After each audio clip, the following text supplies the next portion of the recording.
درود بر شما. طاهری سفر هستم با اخبار امروز دوشنبه 25 اپریل. امروز یک گروه زنان از شهر راغون در نزد دستگاه ریاست جمهوری جمع آمدند و از رهبری دستگاه خواستند برای آزادی فرزندانشان کمک کند. 10 ساکن روستای قلعه نوی شهر راغون در اینجا نامه دستجمعی خود را به نام آزاده رحمان رهبری دستگاه ریاست جمهوری سپردند. که الان 5 تا فرزند داره در کوارتیر زندگی میکرد. بچه ما آوردن هفته مرد محکم کردن که الان من کوارتیر پیش کردن. مردک محکم کردن که الان کوارتیر پیش کردن که الان خاطر 5 گودک در خونه آوردن در خونه.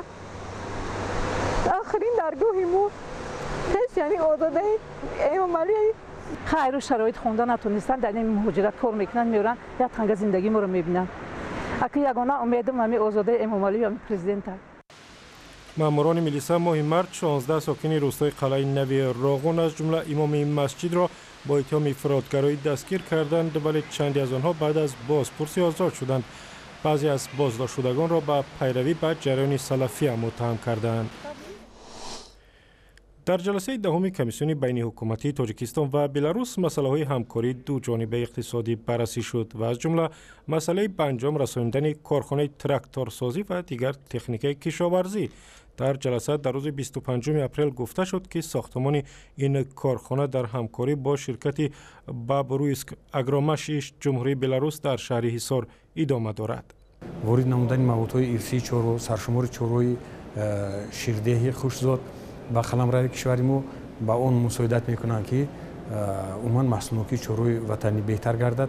در نشست کمیسیون بین حکومتی طرف‌ها همچنین درباره همکاری‌های دوجانبه در عرصه‌های کشاورزی، صنعت، نقلیات، ساختمان و انرژتیکا و سرمایه‌گذاری گفتگو کردند.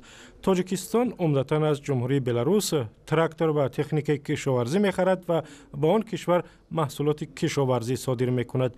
تبادل مال میان تاجیکستان و جمهوری بلاروس در سال 2015 تقریباً 33 میلیون دلار را تشکیل داده است.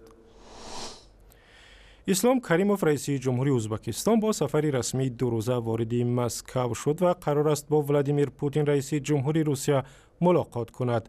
حکومت روسیه گفت در ملاقات طرف‌ها درباره همکاری‌های دوجانبه، مسائل منطقوی و جهانی گفتگو می‌کنند. مقامات درباره سفر جزئیات ندادند، ولی به نوشته مطبوعات روسیه اسلام کریموف از روسیه می‌خواهد در تامین و تجهیز کشورش با سلاح‌های نو کمک کند. باران سیل خانه یکی از ساکنان شهر دوشنبه را زیر آب و برای زندگی خطرناک کرد.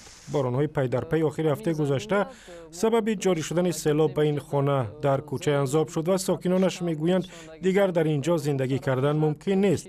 تعدادی از ساکنان خانه به منزل خویشاوندانشان رفتند و 2 نفر هم از ناچاری در این بنا زندگی میکنند. خواهر و دادرم خشت برده خانه خشت بر رفتگان. پدرم مسکو دایک ما که نو اویلادور شدگیم امین تواد امکان دا امین کلدور میستیم زیست میکریم جای رفتنم نداریم. نمایندگان کمیته حالتهای فوق‌العاده از دوشنبه برای ارزیابی خسارات به این خانه آمدند، ولی تا حال کمکی به آنها نرسیده است. محله انزاب در یکی از تپه‌های منطقه کوهدامن دوشنبه واقع شده است و در اینجا باران سیل پیوسته به خانه‌های ساکنان آسیب می‌رساند. در تالار تئاتر لاهوتی در شهر دوشنبه نمایشگاه نقاشی‌های نینا پناه و سراسام این تئاتر برگزار شد که از رسامان انگشت شمار در تئاترهای تاجیکستان است. نینا پناه و نقاشی‌هایش در 10 ساله اخیر به نمایش گذاشت که بیشتر غم و اندوه را انعکاس کردند. من این نمایشگاه را به نزدیکانم و عالمی حیوانات می‌بخشم.